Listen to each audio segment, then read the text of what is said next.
know that wasn't happening. What's happened to society that we have allowed the most vulnerable victims in America today are small children?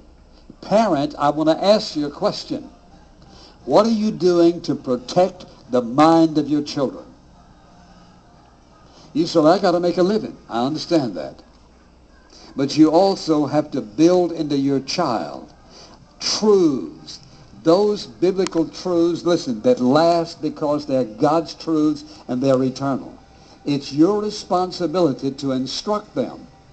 And I say again, if you don't know where to start, and I understand that. If you just got saved as a mother or dad and you picked up one of these big old Bibles and you say, oh, God, I don't know where to start. I just told you where to start. Get you a copy. 30 simple principles. And here's what's going to happen. When you read the principles, parents, they're going to begin to affect you. And what's going to happen is you're going to begin to teach them because you want them to understand because it's working in your life. So first of all, you've got to get the principles to them, and nobody else is going to do it. It's your responsibility. So that's putting a big load on me. When you had that child, you had a load. And this is the society in which you and I live. And we can sit and deny it all we want to and try to explain it away, but that's the society in which we live. You have to build into their grid to be able to protect them from error. A second thing that's so very important, that's this. It's one thing to have the principle. The second thing they need is the pattern. They must see in your lifestyle. They must see in you practicing those principles. Because you see, when a child grows up in a home that's erratic, that is confusing, a parent does one thing this time and something else the other, gets angry and blows up, has a big fit. Next thing you know, trying to be loving and caring. Or he's selfish and egotistical and prideful. And at the same time telling you to be generous and kind and humble. Doesn't work.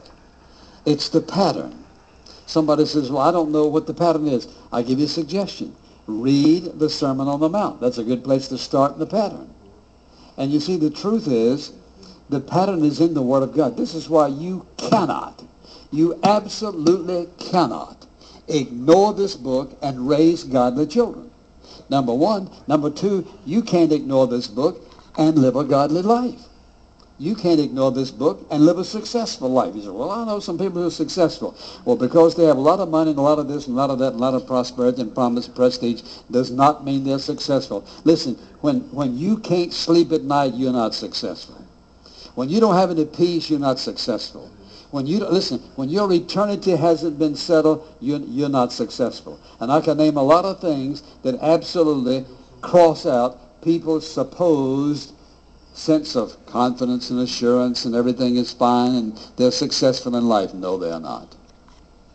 If you want your children to learn godly principles, we as parents have to practice them. Without that, here's what they say. My dad says this, but he does that. He's a hypocrite. Do you think they're going after this book? If the dad opens this book and says, well, now, let's just see what God says here. For example, just take Eve. Eve disobeyed God. What did her son Cain do? Kill his brother. Rebekah was very deceptive. And what was Jacob, her son? Very deceptive.